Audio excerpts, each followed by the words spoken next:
Y como ven ahí, este santuario es un santuario para donde los animales, por ejemplo, acá hay una cigüeña en el nido, acá está un ganso con todos sus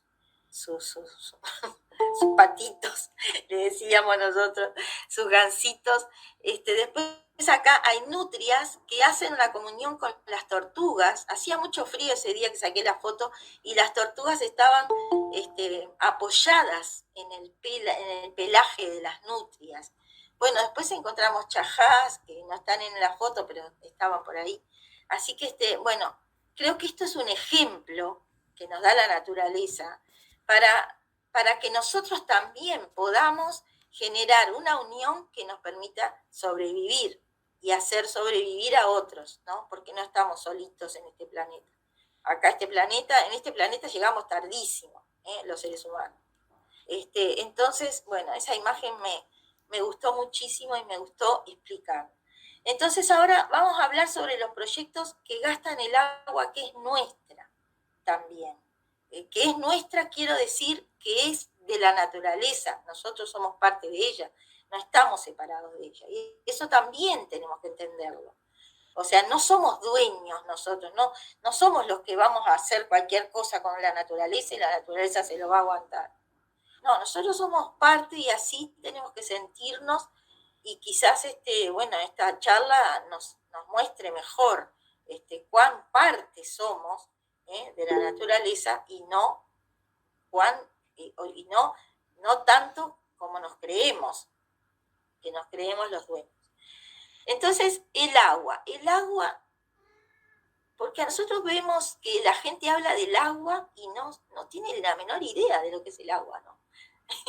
Bueno, el agua es una molécula increíble, puse yo, porque es realmente increíble. Es una molécula que está compuesta por 2 átomos de hidrógeno, como se muestra acá, y uno de oxígeno, que se unen y son difíciles de separar. Esto es interesante porque vamos a hablar de un proyecto, vamos a hablar de todos los proyectos que están lastimando a este elemento,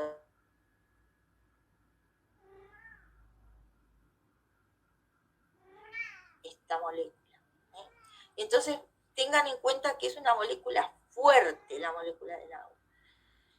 Es incolora, inodora e insípida. Por lo tanto, si nosotros decimos que tomamos agua, tendríamos que estar tomando un elemento que tenga estas condiciones, que es difícil hoy en día, ¿no? De que en todos lados lo que se llama agua tenga las condiciones de cómo este elemento se describe en la ciencia. Nosotros la pensamos como un líquido, porque cuando nos dicen agua, pensamos en ir a la canilla y abrirla y llenar un vaso. Pero en realidad es un elemento tan increíble el agua, que puede estar en 3 estados. El estado líquido, el estado sólido en el hielo y el estado gaseoso cuando hay vapor de agua. Y estos 3 estados también es importante que los tengamos en cuenta, porque esos 3 estados son imprescindibles para conformar lo que nosotros conocemos como el ciclo del agua. El ciclo del agua que no puede ser cortado, porque es de ese ciclo del agua depende la vida del planeta y la vida de nosotros también. O sea que entonces, si hay un elemento, si hay una fase de este elemento, agua, que se rompe, que es perjudicada o que está dañada o tiene algún problema, el ciclo del agua va a tener algún problema. Y eso es muy importante que lo tengan en cuenta, que puedan unir esos pensamientos, esas ideas. Si yo no tengo agua, pónganle, no tengo agua en un río, voy a tener menos en la fase gaseosa y voy a tener también, si tengo, por ejemplo, menos fase gaseosa, va a afectar todo lo que tiene que ver con el agua sólida. Entonces, hay todo un proceso que del cual depende este ciclo y que nosotros no lo estamos teniendo en cuenta.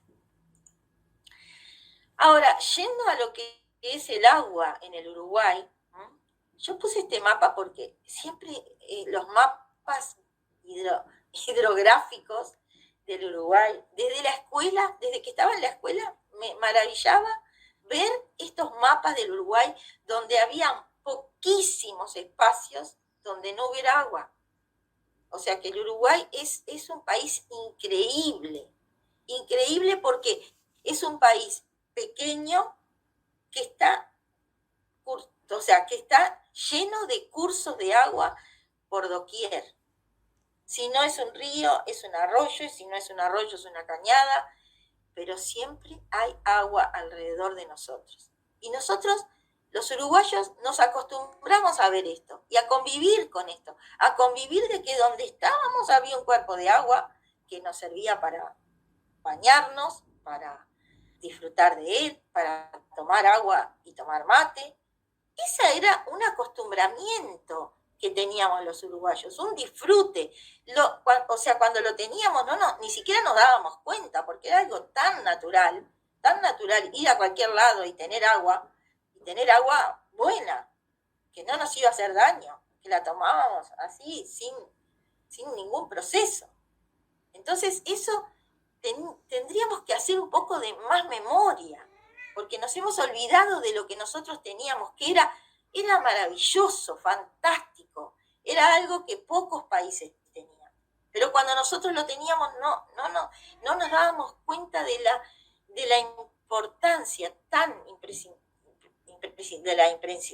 de que se era imprescindible, pero además de la importancia tan importante que tenía, de la importancia, no me sale el término para decirles lo que era tener este Uruguay, porque es inconmensurable.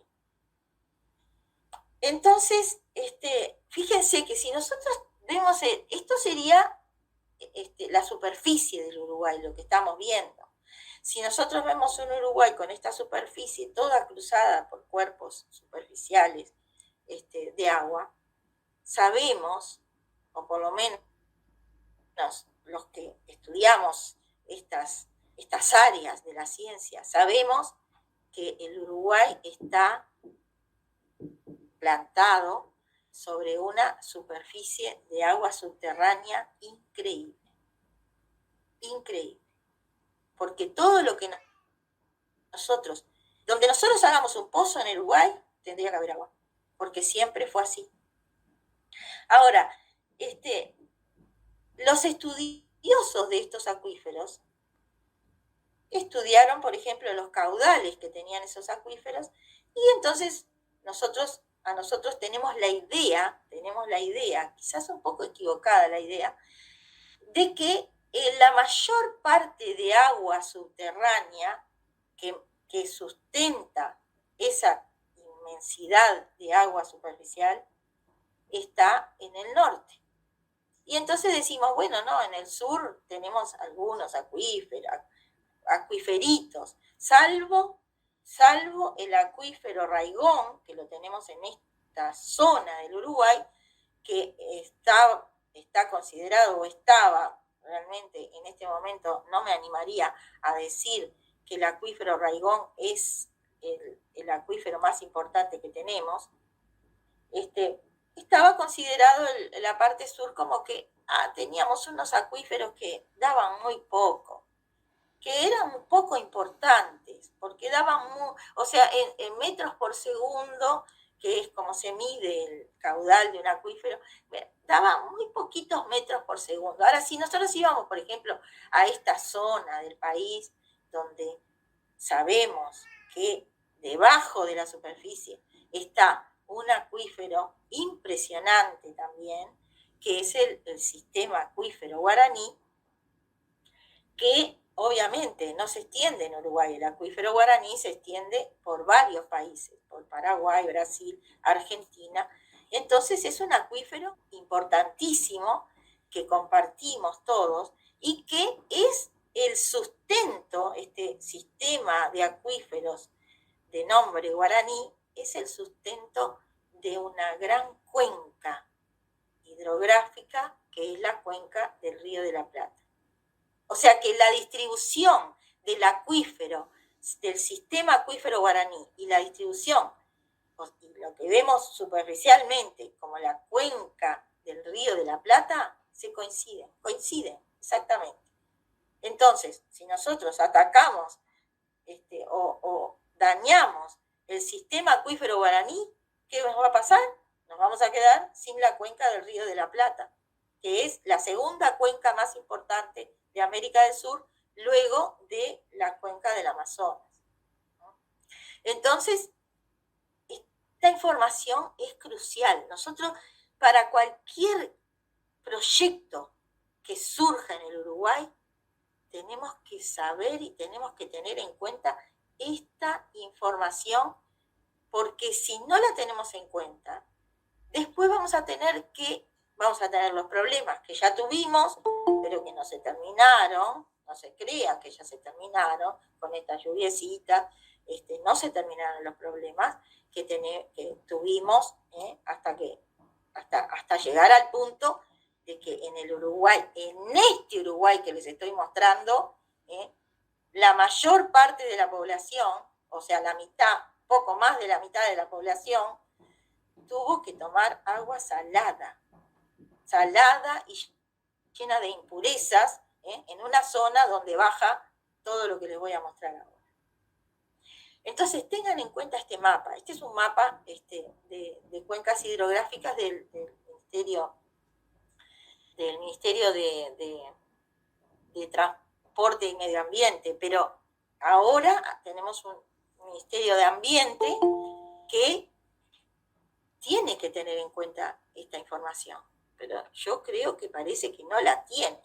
Entonces, quizás todos nosotros, si tenemos algún vínculo con el Ministerio de Ambiente, tendríamos que mandarle este mapa para que se den cuenta que tenemos que volver a ser dueños de este territorio tan maravilloso como es el Uruguay.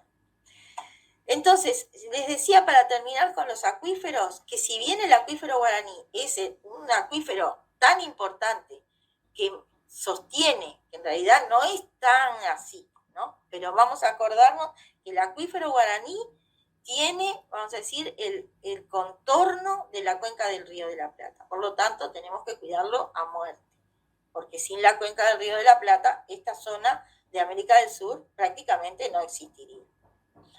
Pero nosotros tenemos otro acuífero que lo tenemos mayormente distribuido. En realidad está distribuido en todo el territorio, pero lo tenemos mayormente distribuido en el sur, a lo que sería el sur del Río Negro, que es el acuífero del Basamento.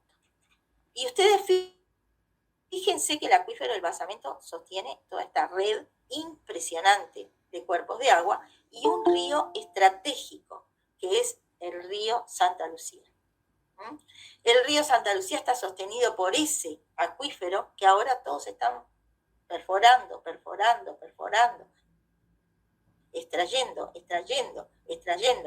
Y nadie estudia la dimensión ni el impacto que va a tener esa conducta que ahora estamos teniendo, porque todo el mundo está. Fíjense, yo pedí para ahondar el pozo que tengo en mi casa y me dijeron que hasta fines del otro año no iba a tener un lugar, porque los que están perforando se están haciendo millonarios perforando pozos.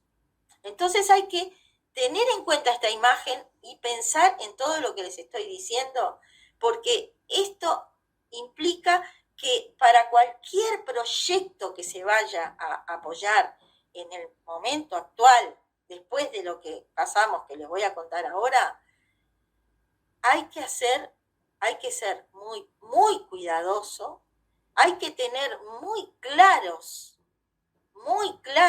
los niveles que tienen los acuíferos hoy en día, y además no podemos arriesgarnos sin tener un antecedente que vamos a decir, que nos asegure que los proyectos que se están presentando van a tener un impacto mínimo, que es lo único que hoy en día se podría aceptar. Entonces, como les decía, desde hace varios años, nosotros, el Uruguay, pero yo creo que la región, está soportando una agresión que aumenta, que va en aumento, hacia lo que son nuestras reservas del agua.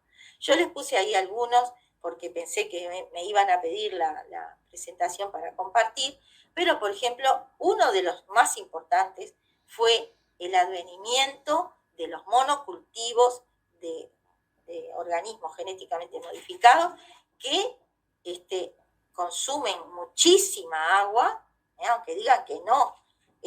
Yo lo he visto personalmente, o sea, he visto cómo se sacaba agua de los arroyos todo el tiempo, todo el día se estaba sacando agua, no solo para regar, sino para fumigar, porque para fumigar sacan el agua de los arroyos y hasta bueno, vamos a ver ahora una foto que lavan los implementos con los cuales ponen el veneno en las cañadas, en los ríos y arroyos. Y concomitantemente con los monocultivos, estoy hablando de todo lo que es los cultivos de secano, la soja, el maíz, el trigo, más recientemente, pero no tan recientemente, el sorgo. Bueno, el sorgo, por suerte, es uno de los que menos daña, pero todos esos cultivos llevan el arroz, lleva mucho riego, porque fíjense que cuando empezó toda esta locura, más o menos en 1996, llegó a la región, pero en 2005 fue cuando vino el boom, que todo el mundo quería plantar, fue convencido de que podía hacer plata muy fácilmente y por lo tanto firmaba todo y dame la semilla y junto plata y te la compro y así, y vinieron las grandes corporaciones que fueron las que más se llevaron, ¿no? Se llevaron de nuestra agua, de nuestros suelos, de todo. Entonces, como el riego aumentó tanto, se modificó la ley del riego. Y cuando se modificó la ley de riego, empezaron a represar todo, cañadas, arroyos, eso ya no existe más, porque al represarlo, ya cortaron toda la circulación de esos cursos de agua y por lo tanto ya nos dejaron sin ellos. De cursos de agua que uno sacaba agua a una caldera y tomaba mate tranquila, allí era una gran tranquilidad el Uruguay. Hoy, la verdad que cuando uno sale al campo, llega que tiene que ir a un psicólogo, no sé, o estar una semana con los ojos vendados sin escuchar nada, porque es realmente impresionante lo que es salir de la casa de uno, ¿no? Han transformado al Uruguay en eso. Bueno, obviamente que después de la ley de riego empezó también todo lo que es los feedlots, que ahora por suerte los veo menos feedlots en el Uruguay, por suerte, pero fue una época que era impresionante. Los animales te miraban y pedían que los mataran, porque estaban entre medio de toda la soja donde pasaba la avioneta y fumigaba y los animales consumían y respiraban todo eso. Era realmente una maldad increíble, que es increíble que un ser humano pueda hacer eso. Bueno, después nos trajeron también, ¿no? En ese periodo, 3 megaplantas de producción de pasta de celulosa, en un país como el Uruguay. 3 gigantes. Y por supuesto hubo entonces un aumento descontrolado de la forestación. Incluso la forestación en algunos momentos sustituyó a la soja, porque la gente decía, bueno, yo voy y le arriendo el campo y no hago más nada. Ya tengo mi platita asegurada, todos los meses me pagan, ¿no? Eso fue lo que generaron en la gente, la vagancia. No, yo me compro una camioneta, me voy, ya está. Eso fue lo que pasó en el Uruguay, por más que la gente diga, no, bueno, pero mirá que pudimos hacer algunas cosas buenas. Yo todavía no las vi, pero entiendo que hay alguna gente que tiene otras opiniones. Entonces, contaminamos el agua dulce, contaminamos los suelos, perdimos biodiversidad, empezaron a aparecer las plagas, entonces poníamos más pesticidas. Todo eso no podemos olvidarnos que ocurrió acá. No sé cómo todavía tenemos agua para tomar, porque en un país tan pequeño hacer lo que se hizo fue realmente un atropello a todo, a lo que digo ahí, al patrimonio, pero a la identidad nacional, a la identidad de los uruguayos, que ya no vimos más nuestros montes, porque la forestación, ya saben lo que hace, destruye todo y pone esos clones que son todos igualitos genéticamente y todos tienen la orden de tomar agua, crecer y ser cortados, nada más. Entonces, esto que pasó, que ya más o menos les conté, fíjense las fotos, ¿no? Acá saqué una foto o me mandaron esta foto, no me acuerdo porque tantas fotos he sacado de los desastres que uno veía. Esta era una cañada preciosa, sumamente sana, donde si te bañabas las mojarritas te picaban, y era una cosa tan disfrutable en el campo, tener estas cañaditas para pegarse un chapuzón.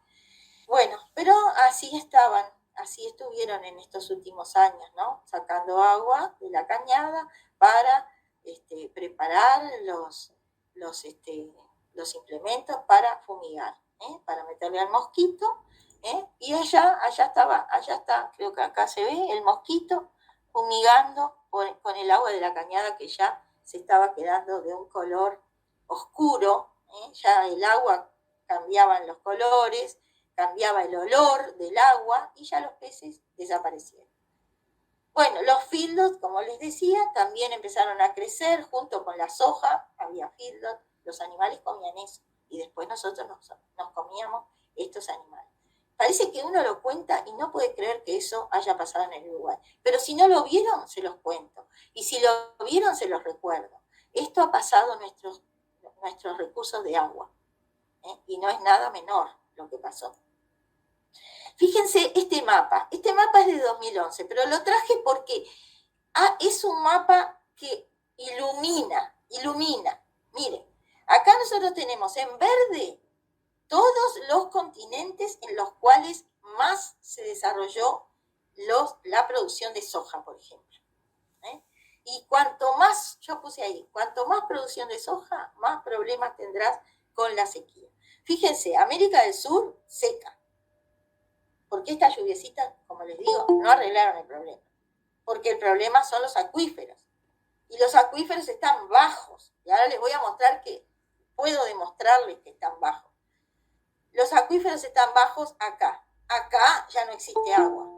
Están haciendo cualquier desastre para poder continuar, porque no es para poder darle a la población, es para poder continuar con el desastre que ya hace años que vienen provocando. El fracking en Estados Unidos, la soja, impresionante en todo lo que es América del Norte, y en América del Sur, acá tuvieron que reducir un poco la soja porque ya no les daba. El fracking estuvo parado, ahora empezaron, parece de nuevo, con un sistema muy raro y muy peligroso, que es que están llenando los acuíferos con otra agua, inyectan agua en los acuíferos para que puedan tener, para realizar estas barbaridades, para que, bueno, podamos tener combustible para andar en los autos. Yo lo digo siempre en las charlas que doy, yo volvería a las carretas, no me daría pero nada, volvería a andar caminando o no sé, o en un caballo, a pesar de que los pobres caballos no tienen que llevar, pero tenemos que reducir, no tenemos otro remedio, porque la vida que llevamos es insostenible para el planeta. Fíjense China e India. China perdió sus ríos más importantes. El río Amarillo, el Yangtze, el río Yangtze atraviesa toda China con el territorio gigante que tiene China. Y saben una cosa, China hizo llover 5 meses para solucionar el problema de los ríos, porque ya la gente no podía comer, porque no tenía cómo regar, por ejemplo, el arroz, que es una de la producción más amplia que tiene China. Entonces tuvo que hacer llover 5 meses y aún así hoy tiene todos los ríos bajos, porque con los acuíferos no se juega. Ahí cortaron el ciclo del agua. Si los acuíferos no tienen agua, el ciclo del agua no se produce, está cortado. Entonces toda el agua que nosotros vemos alrededor de nosotros es agua artificial. El ser humano ha llegado a eso, ha llegado a generar agua artificialmente. ¿Para poder qué? No para poder decir, bueno, artificialmente hago agua por un tiempo hasta que se recupera, porque el planeta puede hacerlo, pero no, hace agua para seguir destruyendo. Es algo que dicen que el ser humano es el ser más inteligente. Yo realmente eso no lo puedo creer. Como bióloga que soy, no puedo creer que este ser al cual lamentablemente parece que pertenezco, pero no a esta especie de Homo sapiens, estoy segura que soy Homo neanderthalensis, como muchos otros que me rodean, pero si no, es imposible entender cómo se puede seguir sosteniendo esto. Entonces, bueno, como ven entonces en esta figura, fíjense Rusia. ¿Ustedes han escuchado que Rusia tenga problemas con el agua? Nunca. Ni van a escuchar. Ni van a escuchar. Les digo con propiedad porque soy amiga de una persona rusa que va muy seguido, o sea, vive en París, es la esposa de un colega mío, y ella me ha contado, o sea, cuando estuve conversando directamente con ella en su casa, y ella me ha contado cómo es la vida en Rusia. Y les puedo asegurar que nunca van a escuchar, ni escucharon y nunca van a escuchar que a Rusia le falta agua, porque tiene otra conducta. Y entonces nosotros tendríamos que imitar esa conducta, no la de China, porque estamos con la de China, los Emiratos Árabes, ahora como no tienen petróleo, quieren hacer mares en el desierto y todo eso para jactarse del poder que tienen, pero que es algo muy, muy débil, ¿no? Es un poder muy débil y muy poco inteligente.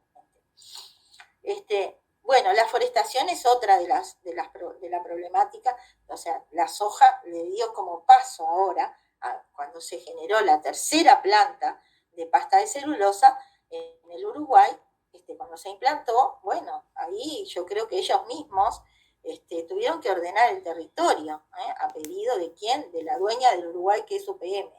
Entonces ellos dijeron, no, ahora la soja acá no, acá hay que poner árboles, porque tenemos una tercera planta y vamos a poner una cuarta en la laguna Merín. Y entonces tuvimos que sacar la soja y ahora todo está lleno de árboles.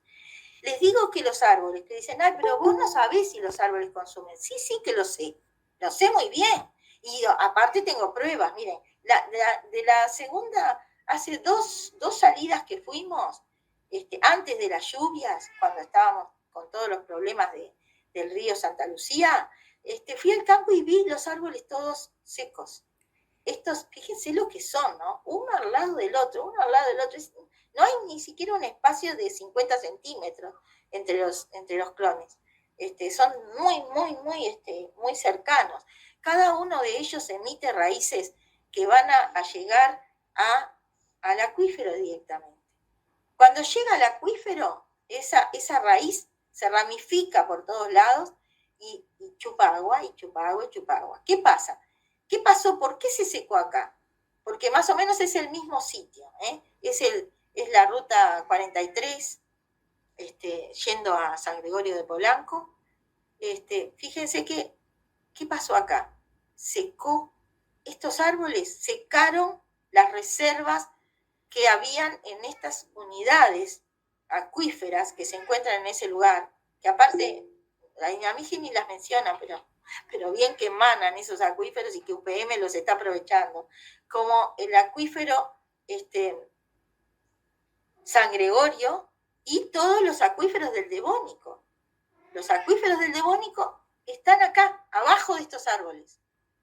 Y entonces, como los acuíferos, por ejemplo, estos acuíferos tienen como bolsones de agua, muchas veces, por ejemplo, estos árboles se ven secos porque han vaciado ese bolsón, el bolsón de agua que había debajo de ellos. Entonces se secaron. Creo que ahora plantaron nuevos en este lugar, ¿no? Pero, o sea, lo que hacen primero, se llevan todos los nutrientes del suelo y el agua que tiene, vamos a decir, la napa, ¿no? El espacio que siempre tiene que estar saturado como para que las plantas puedan crecer, de lo que es el espacio de la superficie hasta los cuerpos de agua subterránea, esos espacios están completamente secos. Si uno hace un pozo acá, nunca encuentra humedad. Entonces, bueno, aquí, por ejemplo, había llovido, se ve, y bueno, y algún verdecito había. Si no, el pasto siempre está así. Está seco porque no tiene la humedad del espacio del suelo que necesita. Después tenemos la contaminación que están haciendo estas plantas sobre nuestros principales ríos, ¿no? Fíjense, UPM se jacta de que ahora nosotros vamos a tener, como ellos precisan una cota sobre todo en la represa del Rincón del Bonete, una cota específica, el río Negro de la represa del Bonete hacia su desembocadura, río abajo, va a estar siempre con mucha agua y sin cianobacterias como estaba. De eso se jacta UPM, que está eliminando cantidades industriales de fósforo, de sodio, de amoníaco, de todo lo que tiene que ver con los procesos, los derivados del sodio. Entonces yo digo, ¿y cómo esta empresa se jacta de que nos está ayudando? Y cómo las autoridades se lo creen. Eso es una cosa muy, muy rara, muy rara. Bueno, teniendo en cuenta entonces todo lo que hemos pasado en estos últimos años y todo lo que se ha dañado el recurso agua, sobre todo agua dulce, ¿no? Aunque también se ha dañado el recurso agua salada, pero acá en el Uruguay nos han dañado el recurso agua dulce de una manera superlativa. Entonces ahora nos quieren traer estos proyectos nuevos que obviamente son relacionados a necesidades de las pasteras y también al monocultivo de organismos genéticamente modificados que sigue en el Uruguay. Por ejemplo, la colza, la Brassica carinata, que dicen, ay, no, pero es un híbrido. No, si tiene un gen transgénico, es un transgénico. La Brassica carinata, que es esa planta amarilla, que da una flor amarilla, que ahora están llenando el Uruguay porque dicen que sacan aceite. Hay por todos lados. Está por todos lados la Brassica ya. Horrible. Bueno, que dice que sacan los combustibles para los aviones, y sí, ahora hay muchos aviones en el cielo, pero esa planta, cuando yo estuve en Europa, me hablaban que se la sacaron y no saben, me contaban, no sabes cuánto nos costó, porque es una planta invasiva, y vienen a hablarnos de las acacias, de que quieren matar a las acacias y quieren matar a los espinillos. Maten a esa planta, a Brassica carinata colza que le llaman, porque si no, dentro de poco todo el mundo está lleno de esta planta. ¿Entienden? O sea que ni siquiera tienen la delicadeza de estudiar a ver qué es lo que están trayéndonos. Porque ni siquiera esa delicadeza tienen. Si lo tienen que traer, tienen que estudiarlo y informar a la población que esto nos va a traer de beneficio tal, y que los problemas van a ser tal cual. No, acá todo se hace sin ningún control de nada, nadie estudia nada, y entonces ¿para qué tenemos un Ministerio de Ambiente? Porque nos cuesta... Pero no estaban tirando, no estaban metiendo trazadores de acuíferos allá en el Río Negro, y no pasa nada en este país porque las autoridades no solamente dejan que entre cualquier cosa, sino que no controlan, pero no controlan porque claramente si controlaran algo tenían que suspender todo. El tema es que están todos agarrados de la misma. Es puro negocio para ellos y el castigo lo llevamos quienes, los mismos de siempre, es el pueblo. Sí, es así. Y aunque te digo que los trazadores hoy en día es lo que menos malo nos han hecho. Bueno, fíjense, ahora nos traen esta producción de hidrógeno que llaman verde, pero es incoloro, porque de verde, ¿por qué se llama verde? Todo lo que ellos quieren denotar que es amigable con el medio ambiente, lo llaman verde, pero después nos enteramos que de verde no tiene nada, porque fíjense, los monocultivos transgénicos también lo llamaban la revolución verde, Al Gore y toda esa gente, que nos recontra mintió. Entonces, nosotros decimos verde, yo le tengo la gran desconfianza. Cuando dicen verde es porque va a contaminar o va a hacer un daño superlativo. Entonces, fíjense, ahora nos traen esta producción de hidrógeno, que no se sabe si es hidrógeno o es metanol, porque cuando uno escucha a la empresa, yo tuve la oportunidad de escuchar y de tener las desgrabaciones de las reuniones que ha tenido el gobierno con la empresa, y realmente es vergonzoso, ¿no? Porque lo que ellos van a hacer es, dice, a partir del hidrógeno, el hidrógeno se va a obtener por la electrolisis del agua. O sea, ¿se acuerdan esa molécula que les mostré que tenía los átomos bien unidos, que les dije que era difícil de romper? Bueno, ellos van a utilizar energía a través de la electrólisis para romper esa molécula y separar el hidrógeno de la molécula de oxígeno. Y con ese hidrógeno se va a producir este supuesto combustible, hidrógeno verde, y ese hidrógeno verde a su vez va a ser combinado con el CO2, con los desechos de la forestación, que ahora es un problema para las pasteras, porque ellas no hacen el proceso de pasta de celulosa en sus países, donde los árboles supuestamente no son ni siquiera árboles naturales de sus La pasta de celulosa, Elena, te interrumpo un segundito. No lo hacen en sus países porque las autoridades obviamente protegen el medio ambiente. El proceso ese, la fabricación de la celulosa, es el más contaminante de la industria del papel. ¿Y a dónde los tenemos a las papeleras? Acá mismo, ¿no? O sea, es clarita, ¿dónde no se cuida? Papel no, y acá ocurre lo mismo. Nosotros no producimos papel, solo producimos la materia prima.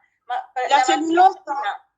Claro, por eso lo que menos, es la parte más contaminante. Es lo que más contamina. Lo que es más contaminante y lo que menos nos deja desde el punto de vista económico. Si tuviéramos de puestos de trabajo, si tuviéramos una empresa que es una papelera, que produce papel, ahí quizás habría más trabajos estables, ¿no? Que con esto Pero desde el principio, desde el primer árbol que plantaron acá para este fin, se está contaminando y haciendo un desastre bárbaro, porque después se llevan la pasta para otro lado, a donde la terminan de hacer los productos que hagan, cartón, papel de regalo o lo que vos quieras, bolsitas de papel, para que llegue a la casa de la gente y dure 3 minutos y se tire. O sea, todo este viaje, todo esto es igual, este proyecto Tambor es lo mismo, porque después que generan el hidrógeno o el metanol, por ejemplo, en el caso del hidrógeno, el hidrógeno tiene que ser pasado, hay que hacer una célula, construir una célula, porque generalmente lo que ellos están diciendo que quieren hacer es hidrógeno como combustible para camiones, para autos. Lo que pasa es que las empresas productoras de camiones, de autos, no están haciendo esos vehículos específicos para funcionar con hidrógeno. Es más, hasta hace poco leí que en Dinamarca se habían cerrado todas las estaciones de estaciones de combustibles de hidrógeno porque no se lo vendían a nadie, porque, o sea, no se fabrican los autos. Entonces, claro, ellos lo quieren hacer ahora para aprovechar que en 2050 el mundo va a tener autos a hidrógeno, pero en todo ese tiempo podemos tener autos a hidrógeno y estaciones de servicio que vendan hidrógeno, pero lo que no vamos a tener es agua. Entonces no se analiza en esa ecuación, no se coloca el agua.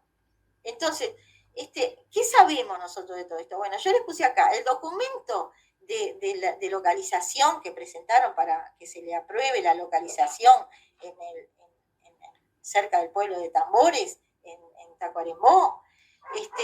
Nos dice que, por ejemplo, este proyecto fue pergeñado en el gobierno anterior, no es de este gobierno, pero este gobierno aceptó todos vamos a decir, todas las propuestas que se hicieron para estar bien con UPM, porque es UPM la que más necesidad tiene de que estos proyectos se realicen, como les digo, porque ellas tienen que poner sus desechos, tienen que ser eliminados de alguna manera. Bueno, este proyecto entonces se presenta en el 2018 y está presentado por un grupo interdisciplinario conformado por autoridades del MIEM, de ANCAP y de UTE, justamente del gobierno anterior. Fíjense que ellos dicen que la energía que antes en el Uruguay venía de los ríos, ¿no? De las represas que habíamos construido, somos 3 millones de habitantes. Entonces, ya teniendo Salto Grande y todas las 2 represas en el Río Negro, era totalmente suficiente para nosotros. Y las represas que hay acá en el sur, donde está la mayor parte de la población.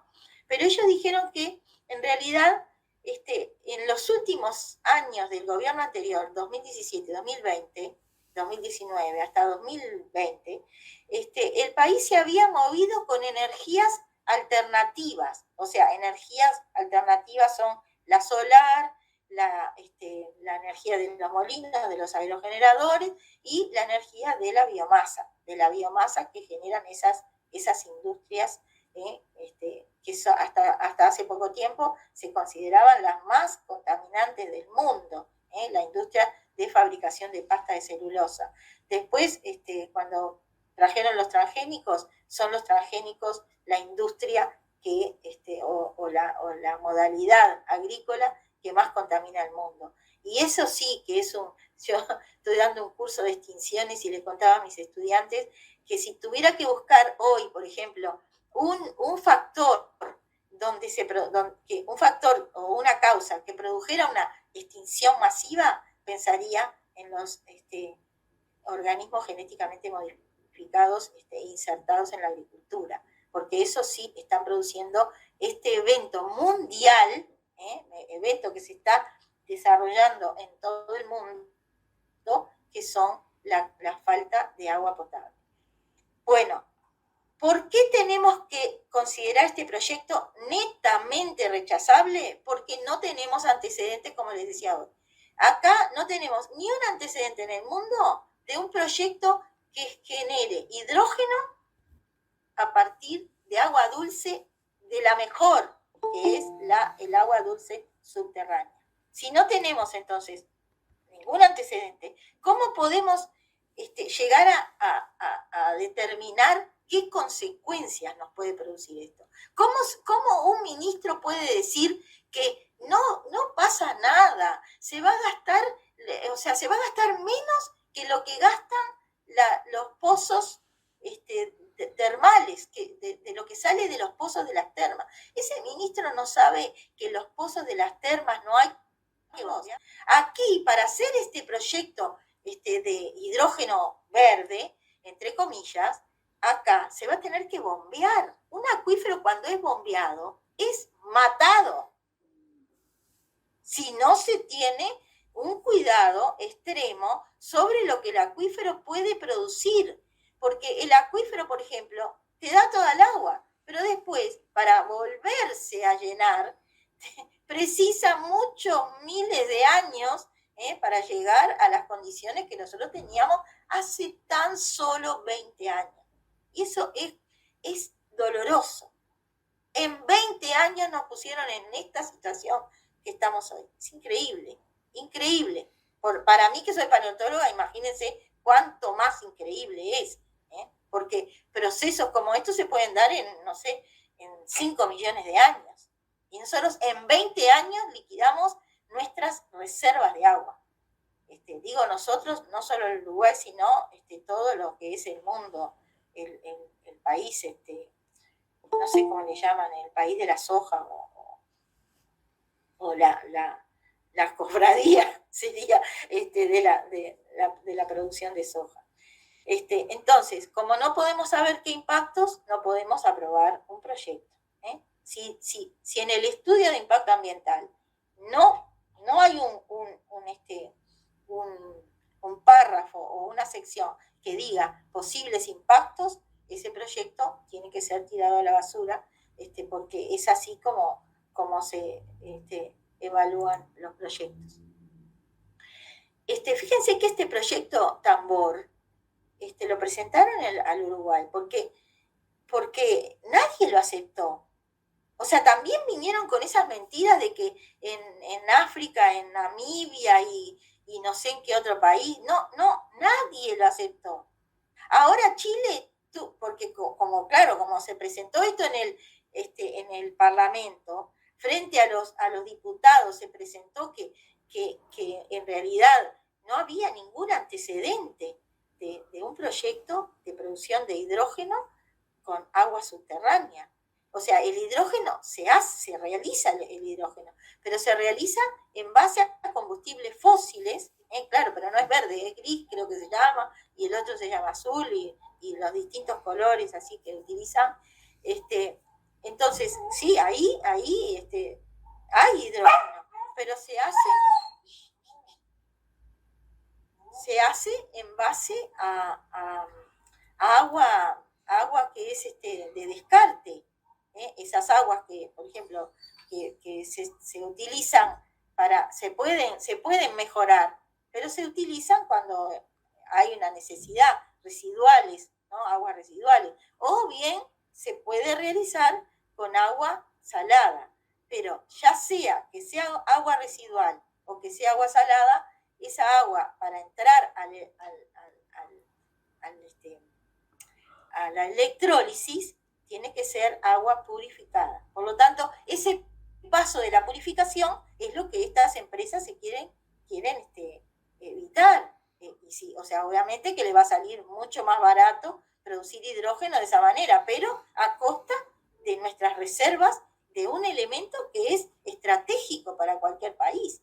Entonces, tenemos que pensar un poquito, porque entonces nos están, como dicen los chicos, nos están pasando para la cueva, nos quieren vender un obelisco y lo vamos a comprar, porque todavía encima le tuvimos que dar 10 millones de dólares, se le dio a UPM, para que haga una planta, dice que es una planta piloto, pero que le va a dar hidrógeno a 10 camiones, o 10 camiones. ¿Saben todos los camiones que hay en la ruta? Entonces yo digo que nos están pasando para la cueva todos los días, nos toman el pelo, nos toman de bobos, a la gente que está, claro, está en otra cosa, está tratando de vivir una vida un poco mejor, de pagar las cuentas, y eso es entendible, pero por eso lo hacen en estos países pobres, justamente es que nos traen estos proyectos. Y además, estoy leyendo acá un poco, porque se los puse para, ya les digo, para pasarles la presentación, pero el cuento que nos hacen es el cuento del cambio climático, ¿no? Un cambio climático que ya prácticamente todos estamos. Yo hace mucho tiempo que no creo que haya cambio climático, pero habían colegas míos que, por ejemplo, que todavía lo soportaban y que al día de hoy ya es insostenible una explicación del cambio climático y menos de un calentamiento global. Y además, fíjense que dejan todavía más en claro al decir que ellos lo que quieren es evitar las emisiones de CO2 a la atmósfera. El CO2 es un gas que, si no estuviera en la Tierra, tendríamos un planeta congelado, una snowball, como se supone que hubo hace más de 2.000 millones de años. Si no estuviera el CO2. El CO2 nunca jamás en la vida cambiaría la temperatura del planeta. Por sí solo, no. Puede acompañar, o sea, puede subir si la temperatura sube por otra causa. Pero no es el CO2 el que sube la temperatura. Y fíjense que ellos, nos van a evitar, entre comillas, emitir CO2 y van a emitir hidrógeno, porque el hidrógeno es un gas y siempre hay pérdidas en estos procesos de producción de este combustible. Va a haber metano, que se va a eliminar muchísimo, de mayor efecto invernadero que el CO2, y además, lo más importante es que van a emitir mucho vapor de agua. El vapor de agua, sí, ahí sí, podemos decir, es el gas en este planeta que es mayor que es el mayor gas de calentamiento global. Es un gas que también tiene que existir para que la temperatura se unifique en el planeta, pero si nosotros estamos eliminando mucho vapor de agua, que incluso ese vapor de agua, en un año, por ejemplo, el que yo emito acá, se va a mezclar con el que se emite en América del Norte, y así toda la atmósfera de la Tierra, del planeta, va a estar con ese vapor de agua, va a estar contaminada, porque es una contaminación que se produce con ese vapor de agua. O sea que imagínense si este proceso o esta propuesta que tienen ahora los inteligentes seres humanos de hacer un combustible basado en hidrógeno, bueno, dentro de poco vamos a tener 100 grados de temperatura. Y eso no lo dicen. Y todavía encima nos quieren engañar con esta farsa del tema del calentamiento global y el cambio climático. Imagínense todo lo que se gasta en esas comisiones y todo lo que hay por un cambio climático que ya son muchos ahora, investigadores, científicos que no lo aprueban. Entonces tenemos que pensar bastante más, ¿no? Tenemos que ser más detallistas en lo que nos están diciendo, atender bien lo que nos dicen, para evitar que ocurra este desastre. Y después, lo último, es que ellos dicen que no van a usar primero yo leí todos los informes que presentaron. Primero presentaron uno que era para obtener la localización, ¿no? la habilitación para la localización en los alrededores de Tambores. Ahí dijeron que iban a usar el acuífero, hablaron del acuífero guaraní. No dijeron en realidad que lo iban a usar, pero dijeron que en ese lugar existían reservas importantes del acuífero guaraní. También hablaron de que existía el acuífero del basalto, el acuífero Arapey.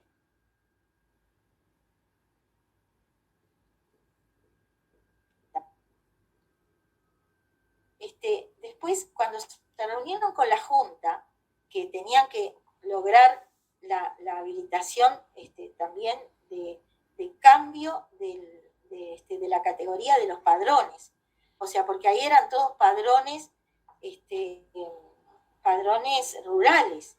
Y ellos, o sea, por las normativas de los proyectos de ordenamiento territorial de cada departamento, no se pueden hacer emprendimientos como en predios categorizados como rurales. Por lo tanto, tenían que pedir a la Junta que les aprobara la recategorización a urbanos.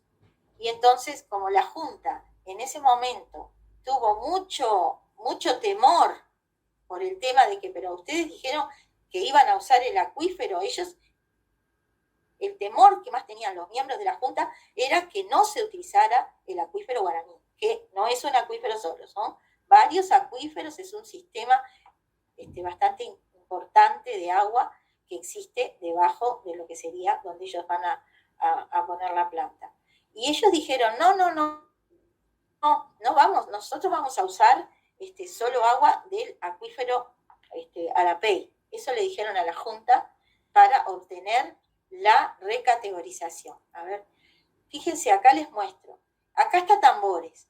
En Tambores tenemos toda esta parte gris oscura que no se extiende hasta acá. Esto que está con puntitos negros es una isla cristalina con la cual se encontró UPM, y UPM tuvo que poner dinamita para poder hacer las 5 piletas que llenó de agua subterránea, que ahí le manó agua subterránea, porque el acuífero, o sea, se encontraron con un acuífero, que es el acuífero en realidad esta isla cristalina es el acuífero del basamento cristalino, que yo les decía que está muy extendido y nos da agua a todos nosotros. Acá, por ejemplo, los que están en San José, los que están en Canelones, los que están en Florida, todos reciben agua de ese acuífero, que es el acuífero del basamento. Y aquí hay una isla cristalina que la describió Bossi, que se pensaba que todo esto, que el basalto bajaba hasta por acá, pero se olvidan de las publicaciones que leyeron. Yo las leí para todas mis tesis y sabía que Bossi, el profesor Jorge Bossi, había descrito una isla cristalina como la que tenemos acá, que era parte del basamento cristalino que afloró allí en esa parte. Entonces, ¿qué pasó? UPM tuvo que perforar 8 metros para sus piletas y se encontró con un granito que tuvo que dinamitar, porque era imposible con la rapidez que necesitaba terminar su proyecto, y entonces dinamitó y generó sismos más o menos por toda esta parte de la cizalla, porque acá el basamento está todo fracturado, y esta fractura está asociada a una fractura de cizallas, que son fracturas inversas, que se mueven de arriba a abajo, y generó varios sismos en toda esta zona, que incluso algunos fueron bastante importantes, y afectó estos sismos, afectó la represa de Rincón del Monete. O sea que tienen que tener un... Malditos sean los que dinamitaron. Bueno, malditos sean, pero lo hicieron. Y los resultados de ese desastre que decidieron hacer de dinamitar en una zona tan inestable, ahora van a tener que cuidarse mucho, porque produjeron un daño que podría ser bastante peor de lo que ya fue. Pero bueno, eso se los dejo para que le pidan una charla a Leda Sánchez, que es la que está estudiando todos esos proyectos. Aparte, yo, por ejemplo, donde yo trabajo juntando fósiles, ustedes no saben las fallas que hay, pero son unas fallas, miren, la falla tiene más o menos 1 metro. Esa es una falla que se describió que va hacia abajo y hacia arriba. ¿Y qué les cuento? Pasa por el mismo sitio donde eligieron hacer los pozos. Quiere decir que ahí ellos van a sacar agua a rolete.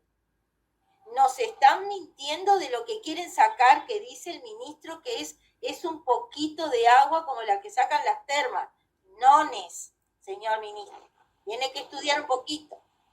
No es así. Y además, fíjense, aquí, ¿ven que está partido aquí? Que está el basamento el basalto.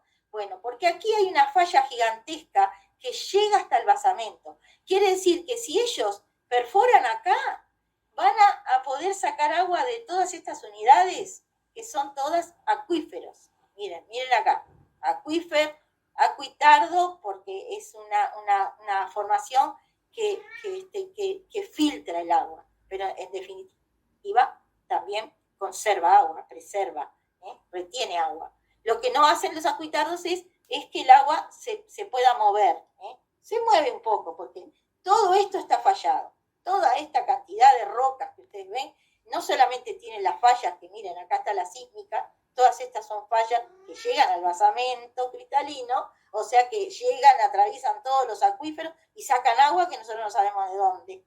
Pero además de este fallamiento importante, hay fallamientos, microfallamientos, porque estas son todas las unidades donde yo trabajo, y por lo tanto no voy a permitir que nadie me diga que no es así, porque estoy arriba de las unidades y veo lo que les estoy diciendo. Y además porque hay estas evidencias que hizo ANCAP y que ya se sabe entonces por dónde se podría perforar para sacar más agua de las reservas que tenemos. Entonces, además de todo eso, y ya termino para darle la palabra a ustedes, yo leí todos los, como les decía, los documentos que presentó la empresa, y además me leí también, que me proporcionaron algunos amigos e incluso gente del Parlamento, de lo que la empresa relató cuando estuvo frente a los parlamentarios uruguayos, a nuestros parlamentarios. Fíjense, ellos primero utilizan 23 páginas, miren, le pongo así porque es tal cual, 23 páginas para describir el lugar donde se va a ubicar la planta, ¿no? Que otra cosa, ellos ahí tuvieron que alquilar o que arrendar o comprar, parece que están comprando bastante campo porque precisan 18.000 hectáreas. La bagatela de 18.000 hectáreas piden para ubicarse. Yo digo, ¿por qué precisarán tantas hectáreas, no? Bueno, obviamente que tienen que instalar 33 aerogeneradores y todo un campo gigantesco de paneles solares, y todo eso es un costo para ellos, pero también para el Uruguay, porque fíjense, para ponerlo, tanto los aerogeneradores como los paneles van a destruir todo el campo, van a destruir nuestra diversidad, van a afectar a nuestros acuíferos. Entonces, este proyecto dice 23 páginas para la descripción del lugar. Ponen los aspectos geográficos, geofísicos, bióticos, arqueológicos, productivos, pero solo dedicaron 5 renglones y una palabra, para ser exactos, para describir los recursos de agua que piensan bombear para alimentar el electrolizador. Entonces, a mí no me dijeron nada de qué recursos. No fueron claros, nunca, jamás en la vida fueron claros de dónde van a sacar el agua que necesitan. Entonces después dicen que encontraron recursos hídricos, como les decía, asociados, superficiales y subterráneos, pero no especifican, lo dejan así vago. Después dice que por prospecciones que se las aceptó, o sea que le dieron los permisos, la gente de la DINAGUA le dio los permisos para perforar, para prospectar, siendo que se podía hacer una sísmica, no la hicieron, no vieron las fallas, no presentaron la descripción de las fallas, entonces eso fue una gran desprolijidad que le permitió el gobierno uruguayo para recategorizar los suelos para que sigan con esto. Además les arreglaron todas las rutas, etcétera, etcétera. Bueno, ¿qué más? ¿Cuál otra irregularidad? Bueno, lo que dice así: su reunión con la Junta en realidad fue pautada para lograr la recategorización de los terrenos adquiridos de rurales a urbanos, ¿no? Y solicitó que finalmente se le fue brindada sin conocer los cursos de agua que iban a ser impactados. Yo puse una vergüenza, eso es mío, porque realmente me parece una vergüenza que se haya aprobado todo esto para un proyecto que va a tener que ser rechazado, porque como les dije, no tiene ningún antecedente. Y yo les hablé al principio que yo había, pena la aguja que me está molestando, que yo había descubierto que en realidad los datos que ellos proporcionaron son indicadores de que ya hay acuíferos, por ejemplo, el acuífero Arapey, que ha bajado notablemente. ¿Por qué? Porque, por ejemplo, hay una publicación del MIEM y de la Dinamige, que hizo en 2019, donde decía que la productividad, por ejemplo, promedio, no son todos promedios, del acuífero Arapey era de 16 metros cúbicos por hora. En cambio,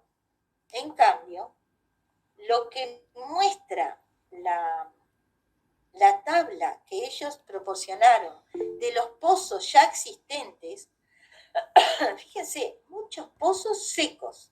Este me llamó la atención. Tiene una profundidad de 106 metros y está seco, no tiene agua. Después de 66 no tiene agua, 68 tampoco tiene agua, 31 no tiene agua. De 65 tampoco tiene agua y el de 40 no tiene agua. O sea que el agua que quizás ellos extrajeron, que fíjense en algunos lugares 1 metro por hora, es muy baja, y de 167, que es casi llegando al acuífero, ¿no? Al acuífero no, porque todos son acuíferos, al SAG, al sistema acuífero guaraní, tiene 1.8 metros por segundo. Y yo hice un promedio de todos estos datos que ellos hicieron, hice un promedio para saber en cuánto se mantenía la productividad del acuífero Arapey, y me dio que la productividad actual es menos de 6 metros cúbicos por hora. Quiere decir que ellos van a impactar un acuífero que ya está muy impactado, o sea, que está impactado a menos de la mitad. Yo le dije a las autoridades que, bueno, que no hagan caso del dato que yo estoy proporcionando, porque, bueno, no soy especialista en hidrogeología, pero por lo menos que había que mandar estos datos a gente que hiciera las investigaciones correspondientes, porque no se puede permitir de ninguna manera que se impacte un acuífero que ya está impactado de la manera que se muestra ahí. Bueno, esto se los dejé, no lo voy a ahondar mucho, porque ya estoy a la hora ya de terminar, pero se los dejé porque esto lo puse en el Facebook. La gente no lo quiere al doctor Pollock porque supuestamente no la quiere a Bachelet. Es un ingeniero chileno que ha hablado en contra de la expresidenta de Chile, Michelle Bachelet, y por lo tanto no lo quieren. Entonces les dejé algunos de sus comentarios, que la verdad que son, bueno, yo ya les dije esto de los automotores, yo ya lo había leído, de que no hay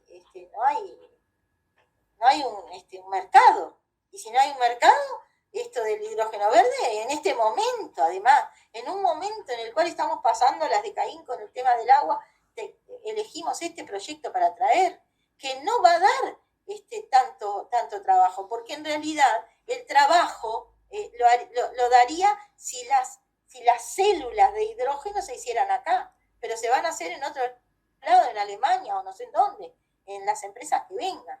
Entonces, bueno, el doctor Polo justo había más o menos planteado lo mismo, con la generación de trabajo lo mismo. Y fíjense que también el doctor Polo mostró la farsa del cambio climático. Yo me quería morir sobre el calentamiento global y el cambio climático. Él decía lo mismo. Decía que era, decía así, el uso de energías renovables es una imposición de ciertas corporaciones hacia los gobiernos de países pobres como el nuestro. Nosotros ni siquiera somos un país en desarrollo, porque no tenemos industria, porque no producimos nada, porque dejamos que vengan de todos lados a sacarnos lo poco que teníamos, y lo poco que teníamos que era mucho, que era el agua. El agua es lo que se necesita para cualquier proyecto. E incluso si hubiéramos mantenido nuestra agua, porque hoy en día está prácticamente toda contaminada, si hubiéramos mantenido nuestra agua, la que teníamos hace 20 años, podríamos haber sido hoy un país riquísimo, de los más ricos del mundo. Entonces él dice que es una imposición, y yo creo que es así, pero porque es un ciclo. Primero nos trajeron todos estos transgénicos que se terminaron toda el agua de nuestros ríos y de nuestros acuíferos, de nuestras cañadas, de nuestros arroyos, y entonces el agua, obviamente, las represas hoy en día no pueden cubrir, o quizás pueden, porque ahora, por ejemplo, sentí que Salto Grande y también ahí en San Gregorio de Polanco, la represa de San Gregorio, la que está en San Gregorio de Polanco, está a tope, el Rincón del Bonete está a tope, pero lo que más se usa son los molinos, es una imposición de que hay que usar los molinos sí o sí. Y yo decía, bueno, pero ¿qué pasa cuando no hay viento? O cuando hay demasiado viento, porque esos molinos andan cuando hay viento, un viento que es un poco más de 19 kilómetros por hora, pero cuando aparece a 80 kilómetros por hora ya no funcionan.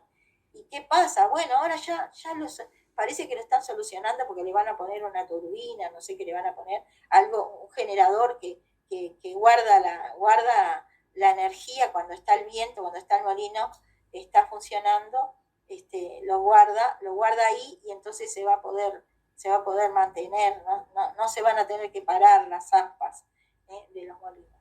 pero en realidad es muy caro este proceso de generar estas energías alternativas. Primero porque tienen que comprar, como les decía, o el Uruguay o el gobierno le tiene que dar campos que podrían ser productivos para generar trabajo para otros, porque esto no genera ningún trabajo, después que lo ponen ahí, está ahí el molino, ¿no? 25 años parece que duran.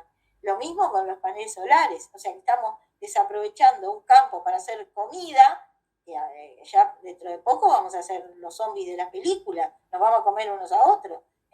Yo digo, los zombies, ¿por qué hicieron esas películas? Creo que debe ser porque la humanidad ya no va a tener comida si sigue con estos proyectos tan espantosos, ¿no? Entonces, con esta falacia del cambio climático nos trajeron todo esto que son curros, ¿no? Curros internacionales de grandes empresas y que los gobiernos no tienen el poder de rechazar. Y bueno, y aparte porque según lo que dice Pollock, que ahora lo tiene que corregir, pobre, porque eso lo dijo en 2020, de que la energía renovable necesita de otras fuentes, o sea, necesita de una central de ciclo combinado de energía, porque cuando los molinos no andan o no hay sol, tiene que estar una conexión a esas centrales de ciclo combinado, que como él decía, nunca se apagan. Entonces el país está gastando y entonces la energía de los países cada vez es más cara y somos países pobres que pagamos energía carísima, teniendo, por ejemplo, el Uruguay lleno de agua que podría darnos una energía baratísima. Entonces yo digo, los que gobiernan nos odian, son una cosa aborrecible para esta gente que gobierna, porque si no nos ayudarían un poco más, no nos generan fuentes de trabajo estables, nos quieren que tomemos agua salada, nos contaminan toda el agua, no podemos plantar porque tenemos unas sequías impresionantes, porque toda el agua, toda la lluvia que se genera en un lugar va hacia un lugar determinado. Ustedes miren los mapas de pronósticos y van a ver que lo que llovió en el norte no tiene nombre, y aún así tuvieron que hacer estos eventos horribles que hicieron, estos últimos eventos horribles. Yo estaba en San Gregorio cuando la verdad que fue espantoso la cantidad de agua, ¿cómo es? De rayos, truenos, ¿cómo es? Granizo, no le faltó nada. Entonces todo eso es lo que nos va debilitando. Estamos perdiendo nuestra soberanía nacional. No tenemos soberanía. Nosotros hacemos lo que nos dicen estas empresas.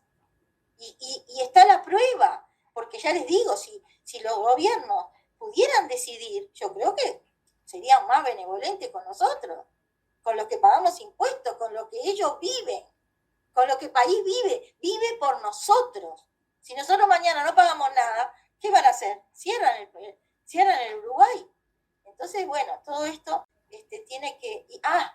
Y esta es la frutilla de la torta, porque estos molinos cada 25 años se cambian y generan 25 millones de toneladas de basura que dice que la reciclan haciendo una placita para los niños y que la reciclan haciendo bancos para las paradas de ómnibus. Nada creíble, porque esto lo tiran al mar, donde están matando prácticamente todo. Ya no tenemos casi... Fíjese, las zonas muertas en el mar aumentan todos los días, cada minuto hay una zona muerta diferente en el mar. Hace poco tiempo murieron más de 5.000 animales marinos. Y qué casualidad, que había un barco de Google que también se instaló acá para tenernos a todos controladitos. Y después de esas dos noticias, 5.000 animales muertos, el barco de Google que miente diciendo que va a tirar un cable hacia Estados Unidos. Yo digo que más que el obelisco nos vende. Y ahora la última novedad es que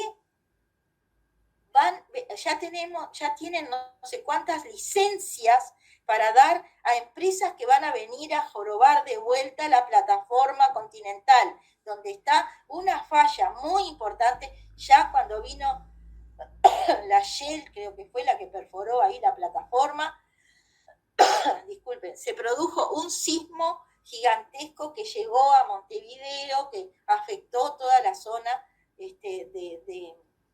creo que La Teja, estuvo en peligro la central de ANCAP, ahora otra vez no sé cuántas licencias a no sé cuántas, no sé, porque las empresas de petróleo más importantes no les creen nada, pero siempre hay algún especulador que hace un poco de dinero y después se van, como hicieron con el acuífero Guaraní, que lo perforaron por todos lados, tiraron lodos al acuífero, miles de litros de lodos contaminantes de la perforación, y acá, ¿quién dijo algo?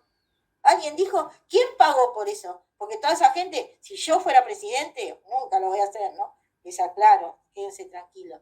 Pero si yo fuera presidente, están todos presos. Porque lo que hicieron fue un daño increíblemente criticable, increíblemente no tolerable. Entonces, bueno, esas cosas hay que... Bueno, entonces, como conclusión, el real interés de la producción de hidrógeno debe tener un color negro, porque miren, lo van a utilizar para refinar petróleo obtenido por fractura hidráulica, porque Estados Unidos ahora volvió a la fractura hidráulica, porque rellenó los acuíferos, una cosa que nunca se puede hacer, dentro de poco ya no tiene más agua ni posibilidad de rellenar. Lo van a utilizar para producir metanol y amoníaco. Miren, yo me hago permanente en el pelo, pero hace muchos años que voy a la peluquera y me dice, no, ahora tengo mi pelo así porque lo hago por las canas que se me vuelven como locas, y entonces yo con la permanente las enrulo y las banco más en el campo, sobre todo que me molesta el pelo, para trabajar en el campo. Y yo decía, pero ¿por qué será que no hacen permanente? Bueno, porque para la permanente se utiliza amoníaco, y el amoníaco hoy es como el oro aquel, el oro que juntaban, ¿se acuerdan? El oro negro, no me acuerdo cómo le llamaban a ese oro, que era en realidad pirita. Porque todo el amoníaco, ¿saben para dónde va? Como fertilizante en la agricultura, porque ya no tenemos suelos. Los suelos los han matado todos, no hay vida en los suelos. Toda la microvida que tenían los suelos para poder ser productivos. No tienen agua, no tienen humedad y tampoco tienen vida. Entonces, si no le ponen esa porquería que está prácticamente generando un Uruguay eutrofizado, si no le ponen esos fertilizantes, no se puede, no nace nada acá. Entonces, para eso es que precisan hacer hidrógeno, para que se produzca más cantidad de amoníaco para el mundo, para poder seguir plantando sus porquerías. Y además, para que UPM pueda deshacerse más fácil de la biomasa forestal. UPM también utiliza justamente los fertilizantes, ¿no? Y hay un hecho mundial que Rusia ya no vende más fertilizantes a nadie, porque todos están en contra de Rusia, y entonces Rusia dijo, bueno, yo no vendo más fertilizantes. En Brasil ya estaban como locos. 2 colegas me comentaron que estaban todos preocupados porque no sabían de dónde iban a sacar el fertilizante en base a amoníaco. Y entonces, bueno, ahora Chile quizás con esa central que dicen que ya está funcionando, le proporcionará un poco de amoníaco, no sé, para hacer los fertilizantes. Y en el caso de Uruguay, yo creo que esto también le sirve a las empresas y a los facinerosos que trabajan para ellas a tener un control más estratégico para ellos, no para nosotros, de los recursos de agua, ¿no? Porque fíjense que todas las plantas estas las van a poner arriba de los recursos más estratégicos que tenemos. Y bueno, y cuando no haya agua hacen esto. Esto es la realidad. Estos son unos cohetes de distintos productos. Ahora, por ejemplo, le ponen algunos polímeros que está fabricando los Emiratos Árabes para generar lluvia. Se llama Make It Rain. Lo hace Rusia, lo hace China. China hasta ahora lo está haciendo, tiene un plan que obviamente que está ya blanqueado por todos lados, pero muchos países lo han blanqueado. Acá en América del Sur lo ha blanqueado Venezuela, también lo ha blanqueado México. Bueno, varios países han blanqueado que se puede hacer estas caídas o sea, generación de nubes y caída de lluvia cuando se precisa, Y ahora también están con el relleno de los acuíferos y entonces ya ellos tienen el poder. No te preocupes porque el agua va a estar, pero esto no es agua. Les aviso que ya estos polímeros yo los encontré en Uruguay, se los digo porque ya está publicado, los encontramos con un estudiante en varios arroyos de 33, son unos polímeros de carbono, nanopolímeros de carbono, que duran más o menos un mes en el suelo y después se diluyen, y los vimos porque justo había habido una tormenta de estas que tienen granizo, caída de agua más de 100 milímetros, y bueno, y estaban asociados a diatomeas, que las diatomeas son la base de las cadenas tróficas, en los ríos y arroyos sobre todo, también en el mar, y entonces ellos ya tienen esta solución, porque ¿qué puede ser? ¿Qué puede haber de malo con esto? Eso es lo que el ser humano inteligente se pregunta. Bueno, muchas gracias. Creo que termino con un corazoncito de agua.